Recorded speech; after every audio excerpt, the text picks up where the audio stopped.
to Watch is an intimate look into the lives of prominent and influential women leaders from around the world and the challenges they faced on their journey. It's the real story behind her title. Join us every week to hear more stories about women from around the world and in your own communities at womentowatch.net.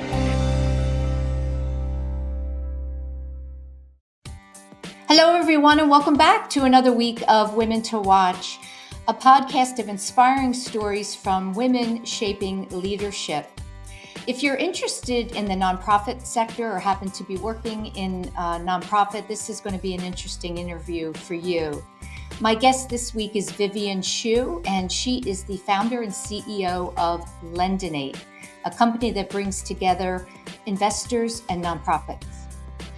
Don't forget to follow us on our YouTube channel at W2W Media and subscribe if you're someone who likes to watch the show. And as always, stay with us during the breaks where you'll hear from our watch team of corporate partners, bringing you information and news from their organizations. So now I'm very honored and excited to welcome to the show, Vivienne Hsu. Vivienne, welcome to the show. Thanks for having me, Susan. It's great to have you. I wanted to start off the interview and talk a little bit about your time in Hong Kong. I know you were born there. You came over here as a young girl. Seventh grade, I would say, is fairly young. Tell me what you miss most about Hong Kong. Oh boy. Um, it's been a while, so I feel like I'm so adjusted now that thinking back what I missed is different at different stages. I think initially, of course, as a teenager, my friends, I think this was, of course, before there was internet and all that, and communicating that with them was a little bit harder. So I would write letters, but eventually the distance between letters were a little bit, stretched out as I was getting more acclimated to life in Des Moines, Iowa. So that was nice. But I can say that last year I had a chance to have a mini reunion with a couple of my best friends from grade school, and because for work they were here in California, and we got together. Yeah, that must have been very nice Yes. after all that time. Yeah. I Exactly. also know that you're the youngest of six, and a lot of times the baby of six is kind of out there on their own, trying to find their way. Tell me a little bit about your upbringing. I know that your parents are very much a role model for you, and I'd love for you to just talk about why that is and what their teachings and their parenting style was. Yeah.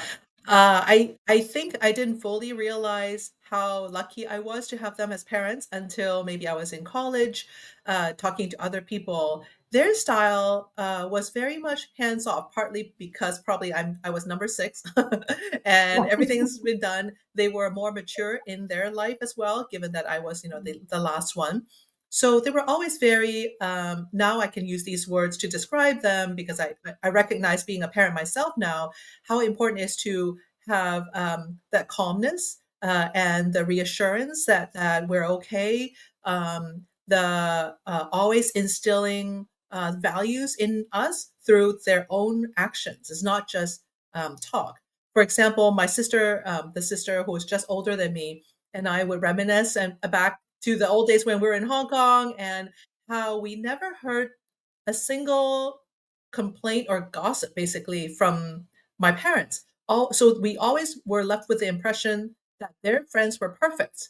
Like, oh wow, when we grow up, we need to have friends like that. Everybody's perfect. Um, because it was just, they didn't need to, kind of complain about things in front of the kids.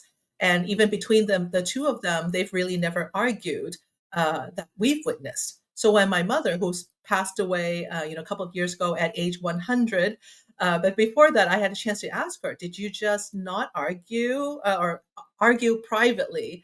And she's like, "No, if we had a disagreement, we would just talk things out." So she and dad really just never had arguments. So I grew up in an environment like that. Yeah, quite. I guess they were private, more private. I know, moving to the United States in seventh grade, is a big deal. And I think, especially for young girls, having to start all over with the friends. And how did you assimilate when you were first here? Yeah, initially it was a struggle, obviously because of language. I had studied English in Hong Kong. It was a British colony at the time. So writing and reading, the grammar, all that I could get. I didn't have the vocabulary to support what I wanted to express. And sometimes, of course, getting into a new environment, pronunciation wasn't quite there. And therefore, I just resorted to not speaking a lot. Who actually helped me out to transition was actually my nephew. So as I mentioned, I have six six siblings, and my oldest sister's son, my nephews, and I are actually we're in the same grade. We're just about a year apart. So at school, if I had any questions, like how does that work? Why does that doesn't make sense? Why is it like this? I had so many questions that he helped me really fully integrate into life in Des Moines. And tell me what you were aspiring to be at that age. What were you thinking about when you thought about your future, and people asking you, what do you want to be when you grow up? Um, that okay, in all transparency and honesty, also I'm gonna hide behind the fact that I was the youngest. I honestly don't think I had like big aspirations. I didn't think, when I grow up I want to be, an entrepreneur or something. It was just always kind of like, okay, I'll study hard, and then I will do all that's kind of what I understand I should do, and then I'll figure it out along the way. Well, I'm sure we'll get into along the way. A lot of things happened, but yeah, I think a lot of times younger kids, we the youngest in the family, we kind of get a pass if we choose that path to not try to dream big. I don't Well, know. you obviously did well in school. I would imagine having an MBA and a degree in applied mathematics from Berkeley. So, would you say, when we think about school, that, is that the left brain or the right brain? I always forget. But that your strength was in with numbers and math and science. Was that always the case? It was probably always the case. I don't think I discovered that again until later on in higher education. So again, I'm always very transparent and honest, and hopefully some people will resonate with my early these stories, so that if you have young daughters or it's never too late. I still remember my last final exam when I graduated from Berkeley. And I was so happy when I put down my pencil. It was Math 185, very difficult. And then I put down my pencil and I thought to myself, oh my gosh, I will never have to take another exam ever again. Boy, was I wrong. So, what changed my mind eventually, of course, was other people who inspired me. I ended up working at a company where I just felt, wow, everyone here is so smart. I want to be like them. And so I Mm. decided to pursue my MBA, pursue the CFA, the Chartered Financial Analyst exams. And so many, many exams followed. Right. So many more tests when you go So many more into, tests. yes, the financial field. I want to share this quote. You said, I became a Christian at age 16, and it has been my North Star ever since. And I was curious about what was happening in your life at that age of 16 that motivated you to pursue a new faith. Hmm. I in Hong Kong, I actually went to a Catholic school, so I was taught a lot of the like the Bible stories, I'll say, and the principles. But I think maybe a combination of I was young, it was taught in a way that really didn't click for me. Excuse me. And so it wasn't until I was in Des Moines and my sister, who I had mentioned before, she became a Christian first. And then she said, hey, you know what? Some of the things we've learned are not maybe exactly as we understood them to be. And so because of that, then I started going to a Protestant church in Des Moines. Another story there, but and when I was 16, I made my declaration of faith that I fully believe that the Bible is. Um, God-given message to us, His creation, and that ever since then has been my understanding of the worldview, why we do what we do, who we are, and what we need to do um, to be a good citizen, a good Christian in life. Do you think that that has played a role in, we'll talk a little bit about your Mm. career, which was, with large investment firms, financial firms, that you had an underlying desire to do something of social good? Absolutely. I do feel that, now that, I'm many, many years from 16, I've Right. had many Yes. years of living that life and, course correcting sometimes and adjusting to it. I do feel that my faith has definitely deepened to a level of understanding where, yes, everything I do is because I feel that this is what God would want. Because what He wants us is to love our neighbors, to help the people who are vulnerable. And if we have the means, we should do it. And for some people, the means is money, so we donate. So for some people, it's certain type of talents and some sort of level of caring. Everybody comes to this with our specific gifts in our lives that we can help enable better lives for others. We're going to take a quick break. And when we come back, I want to talk a little bit about your career prior to launching Lendinate and see what it was that helped you in your journey as an entrepreneur. Sounds good. This as we go into our first break, and we will be back with Vivienne Hsu.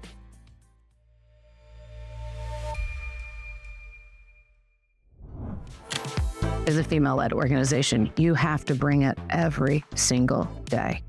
We're a mashup of sort of right and left brain. So we're not just doing management consulting. We're not just doing creative services. We're not just producing an event, but we're bringing a comprehensive solution to our clients. And because of the way we approach it, we end up being bought into what it is that we're doing in a way that we truly have as much skin in the game as our clients do, whether it's bringing affordable internet to communities across the Caribbean, or it's helping Comcast with their Internet Essentials program, which is something we've been very proud to work on, or it's helping the NFL celebrate their centennial season by getting 1 million people to give at least 100 minutes to causes they care about, or helping the city of Philadelphia win the World Cup. So what's next for us? Well, we just hit just over 100 employees. I think we are at that tipping point, and I don't think there's anybody that does it better than we do. I'm Maggie Wilkinson, CEO of Athena Global Advisors, a company that is proudly based in Philadelphia.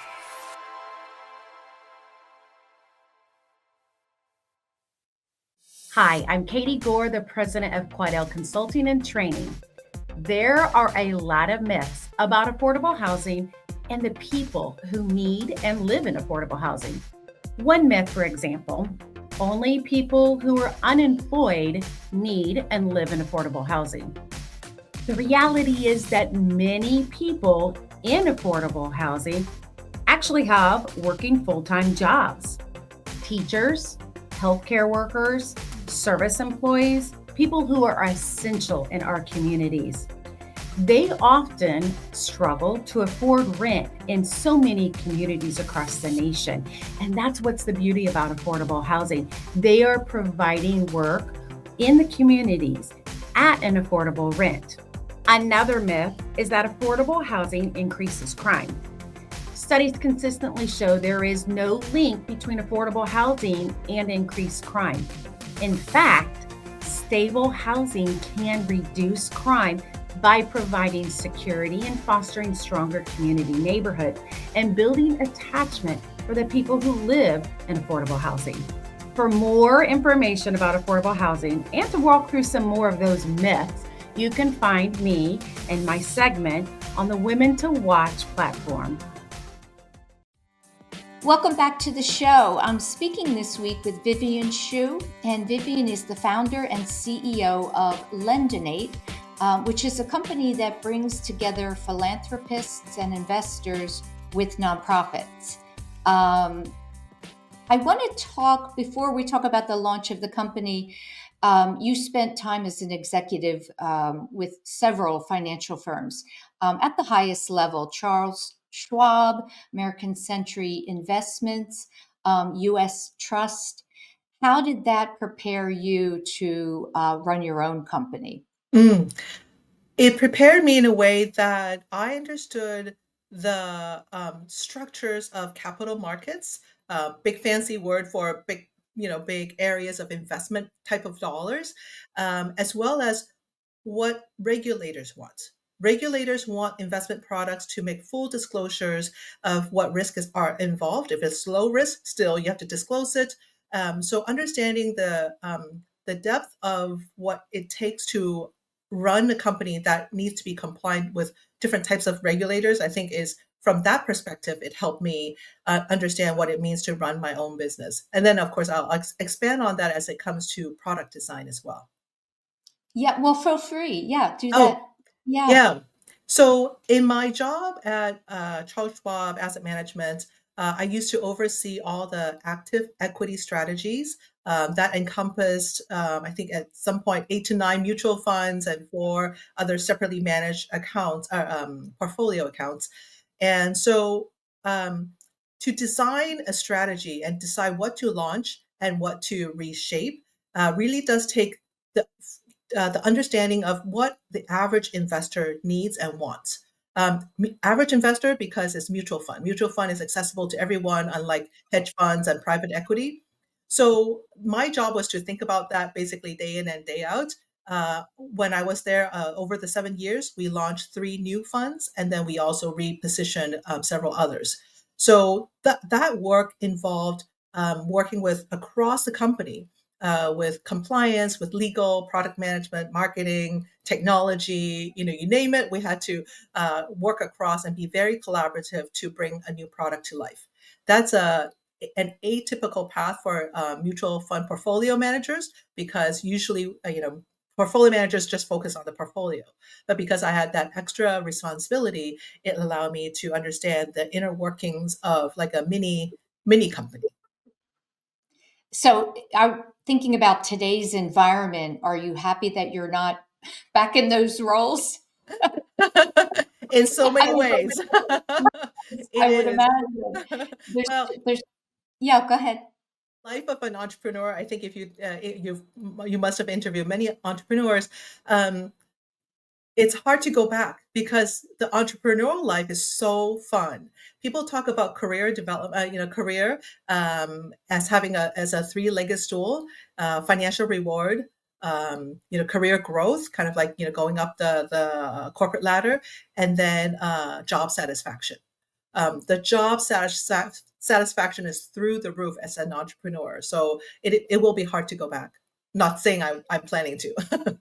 Yeah, but it's a risk, right? Because of the security. You left something that probably felt secure. So tell me about the light bulb moment for Lendinate. Where were you and what were you doing when you realized this was something that was needed in both the investment world and nonprofit?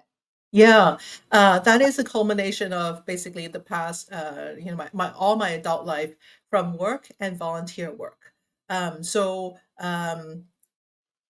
early 2015, I was at a fundraiser for a school, and then we're eating the wonderful meal served by the students, and the school was talking about their plan to expand and move from a rental property to purchase property. The whole entire project was going to be $16 million, and they had already a bank tell them if you bring 8 million, we'll lend you eight.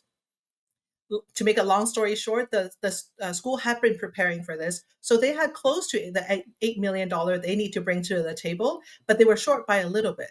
And as they shared how they could actually get like a small grant here or a small grant there to make up the difference, I was thinking, wow, this is hard because the property is available. If there's further delay, then maybe the property would be sold to somebody else. So what went on in my mind while I was eating was that there are a lot of people here enjoying this meal. What if we came together to offer a crowdsourced loan to the school, help them bridge to the what the bank needs to see, and then when they get the building, with tuition and all that, then they can just over time pay us back. So that concept, of course, is not new. There are fintech companies that are doing that for small businesses, for student loans, for all types of loans, except for nonprofits. So I dug into this research some more, went back to Berkeley, where I went to school, talked to a professor who is the faculty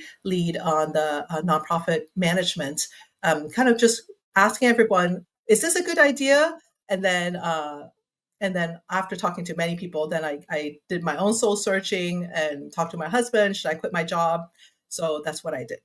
That's a big conversation. Yes, I'm so glad he's very supportive still to this day. He has been supportive, and that's also unique. You know how with every couple there are dynamics. He and I a lot of times, we like I like blue, and then he'll like purple or something like that. This was one of the few ideas where I said, "Hey, what about this?" And then asking me 100 questions. They said, I think you may have something there. So that's when I thought, even if he's saying yes, let me Right, keep right. exploring.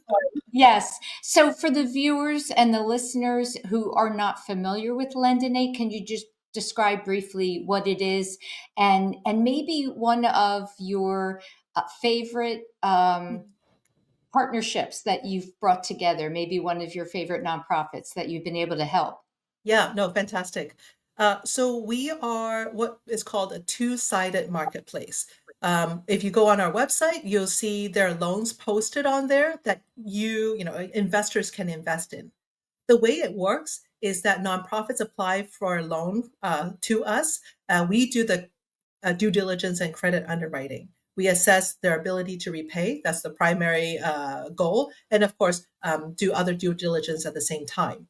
If we approve them, then they go on our marketplace and to help investors decide whether this is something they want to invest in. Not only do you get to read about their causes, area they serve, but we also put a risk rating on each loan so that it's gold, silver, or bronze, so that investors can decide based on their own risk tolerance what they want to invest in. So investors get to choose the specific nonprofit that they want to support, not just a general cause. And then we are the true lender, which means that we're responsible for getting the money back to each investor. We're doing that loan servicing for both sides of the marketplace. I'll add one more thing. If you notice our name, Lend Donate, the donation element can come in at the beginning or during the loan. So someone can say, I want to lend to this nonprofit. I have $10,000 and I will, take market rate return for that.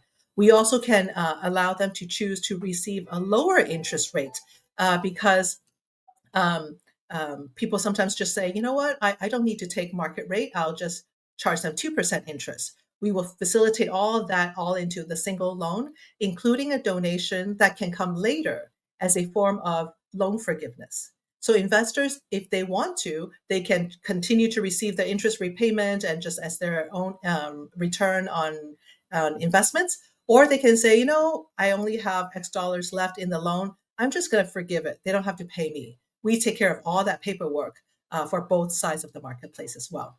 Yeah, that's wonderful because there's a philanthropy side where I'm assuming people come to the site and they see an organization and they just want to give. Yes, yeah. And sometimes it's the reverse. They are already a donor to the nonprofit. We've had that happen. Somebody sees the project and go, "Oh, I've been volunteering with them for years and I've done, consistent donor. I'm happy to help support them with a loan." So it goes both ways in the sense that it can be a donor coming on or investor learning about a new nonprofit and eventually turning to be a donor if they choose.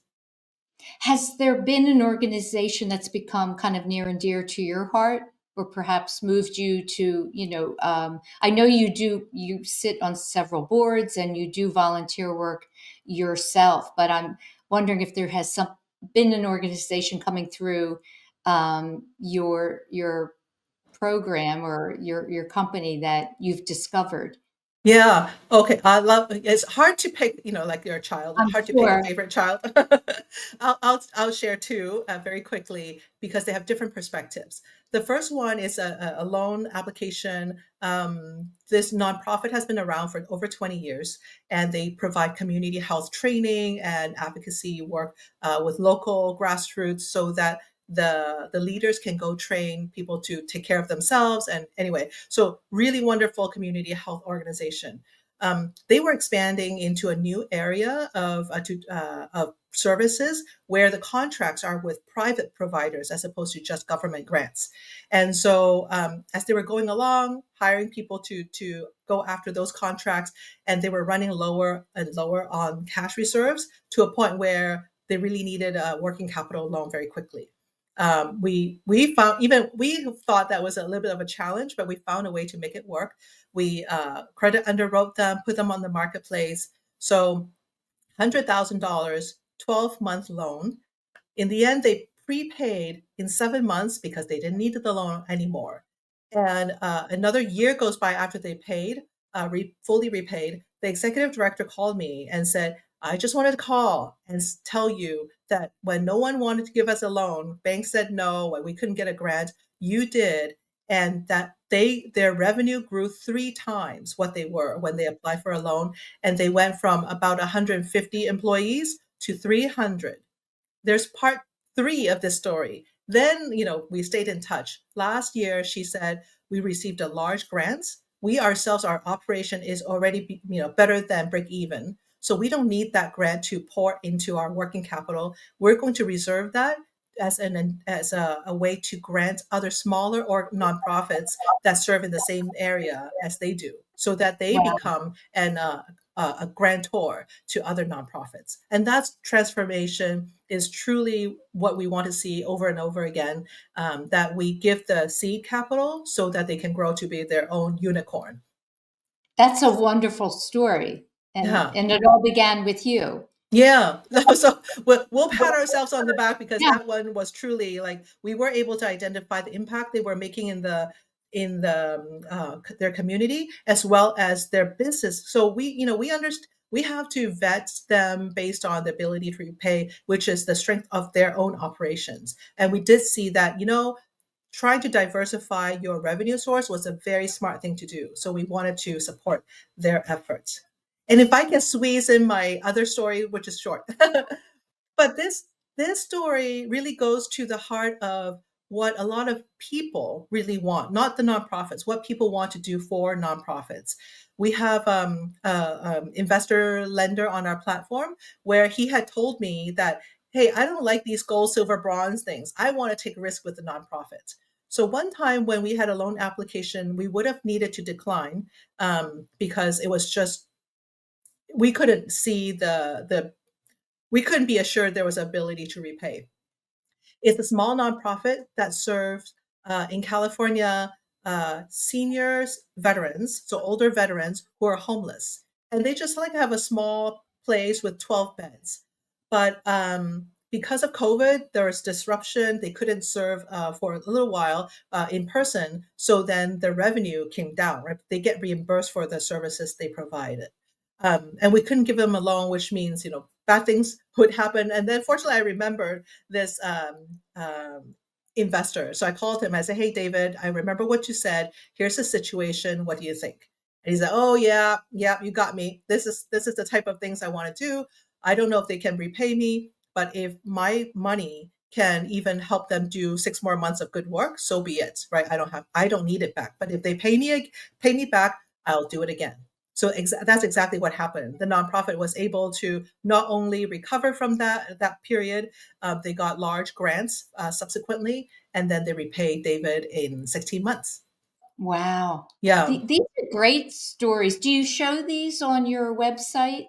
Yeah, we have select success stories we show to illustrate kind of the type of financing we can provide. Sometimes big projects, right? Real estate construction, and sometimes $50,000 loans just for a local youth empowerment nonprofit to provide after school work.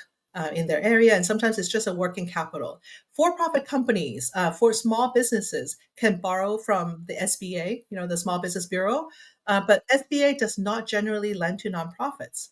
So nonprofits actually do not have the same access as some of the small businesses have, which is the lifeline for any business to run things because cash flow is just not usually doesn't come in, regular pieces. It's very chunky. And sometimes you need that seed capital to kickstart something bigger. Yeah. That's really impressive. And one of my questions for you was, how does it feel to be doing such meaningful work? What Mm. does it mean to you? Yeah, it's both so encouraging every day. I always think back to the COVID period. Um, COVID period was hard for everyone, nonprofits, for profit like us, individuals. And there are times when I feel like, oh my gosh, like if this lasts any longer, I don't know if Lendonate will survive. But periodically, then I would talk to some nonprofit leader, whether it's executive director or a board member, the grit and the determination they will stick around to provide for their community sometimes is so strong and inspiring that I end up getting inspired by the nonprofits that I talk to. Like, well, if they're sticking around, we definitely do everything to make sure we're sticking around. We're not gonna throw in the towel. So I learn a lot from nonprofit leaders. They're really just truly very they're scrappy. Like, okay, we can get resources here, we can get resources there. They build relationships. They have visions, not visions, but they're visionaries where they see that through their organization they can transform one community at a time. That's just very inspiring to me. Vivian, I wanted to ask you about advice that you would have for someone that happens to be watching or listening and is thinking about starting their own nonprofit.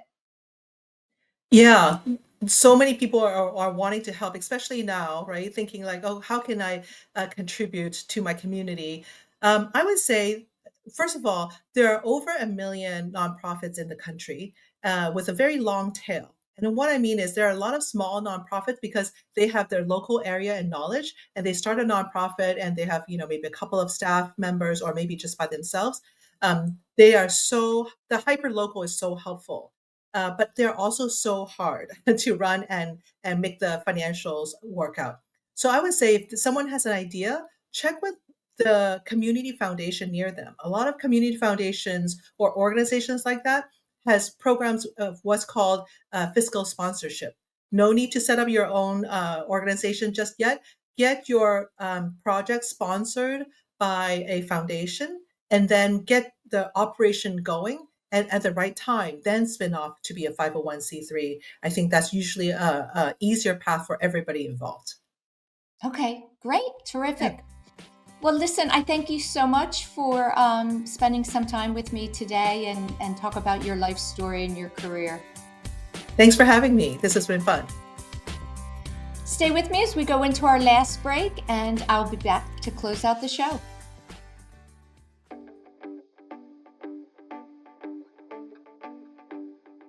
Hi, I'm Dawn Zier, CEO, Board Director, and Executive Mentor to Fortune 500 companies through my work at the Exco Group, a firm of experienced CEOs, board directors, and global business leaders who offer real-world experience to help organizations and senior executives grow.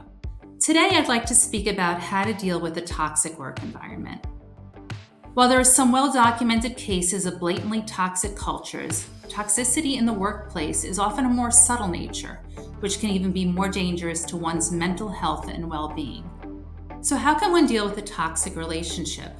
While the path of least resistance may be avoidance, this isn't the healthiest of approaches, as odds are the negative behavior is often not just towards one person, but anyone that the person may perceive as a threat. As difficult as it may be, I encourage having a direct conversation. Plan and rehearse what you want to say. Be sure to stay diplomatic, but stand strong and be sure to address your concerns in a clear and concise manner. And in return, be ready to listen to what the other person has to say. Remember, no one has the right to make you feel uncomfortable in the workplace. Have another person moderate the conversation if needed. Also, escalate if there's no resolution. Looking back, perhaps the biggest mistake I made early on in my career as a new leader was tolerating poor behavior from one individual because I thought he was so smart and so invaluable to the company. What I failed to recognize was the mental and productivity impact that his behavior was having on the team as a whole. I didn't fire him, although the next manager did. Please follow me on LinkedIn at Dawn Zier, and if you're a senior executive looking to grow in your career, visit excoleadership.com to learn more. Over on our Women to Watch YouTube channel, we have a partner profile series featuring some of the amazing executive women working at Children's Hospital of Philadelphia. Our latest installment features Dr. Susan Firth. Here's an excerpt from our latest conversation.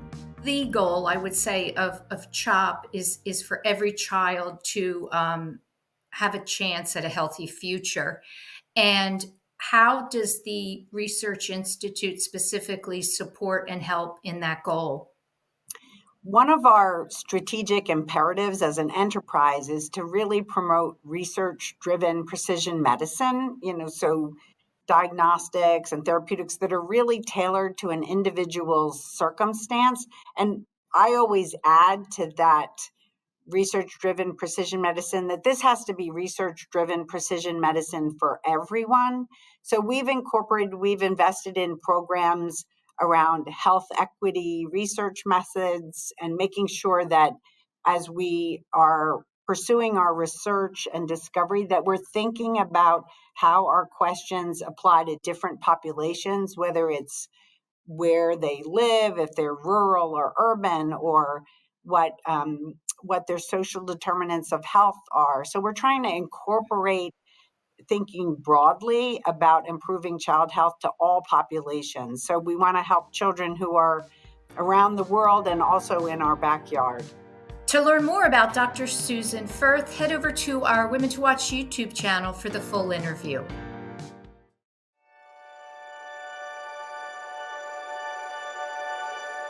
We are CHOP, and we can't wait to show you around. We're the nation's first children's hospital. Now, a care network with more than 50 locations that continues to expand. 3 state-of-the-art research buildings with 1.5 million square feet of space. We have grown from 12 beds 165 years ago to nearly 600 beds and one of the best children's hospitals in the world. We have a level 1 trauma center, 11 floors of patient units, more than 20 operating rooms, first of its kind delivery unit for babies with birth defects, a separate cardiac operative and catheterization suite, and places to learn, like our internationally recognized simulation center. We have trained generations of leaders in the field of pediatrics. We are world leaders in medicine, surgery, and science. One of the top recipients in NIH funding for pediatric research. In this building, pioneers in CAR T therapy, mitochondrial disease, brain tumors, hyperinsulinism, and other rare diseases. Here, groundbreaking work in fetal surgery, genetics and genomics, and neurology. In our newest building, leaders in social determinants of health, clinical informatics and epidemiology, autism, trauma and injury prevention. Our patients come from every state and 115 countries.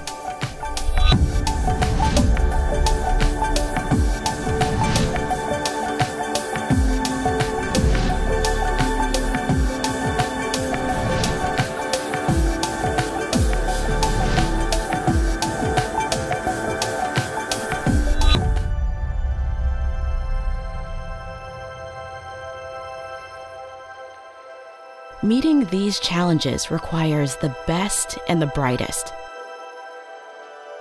We are passionate about pediatrics. We are motivated to make a difference in the world and in our community. We are a team. We are CHOP.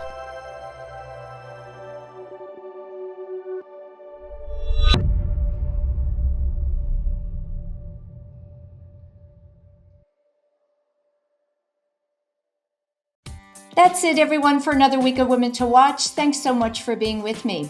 Joining me next week will be Shalonda Armstrong, and she is the founder of KM Ventures. Thank you, as always, to our sponsors for helping us to bring you the show each and every week, and I'll see you next time.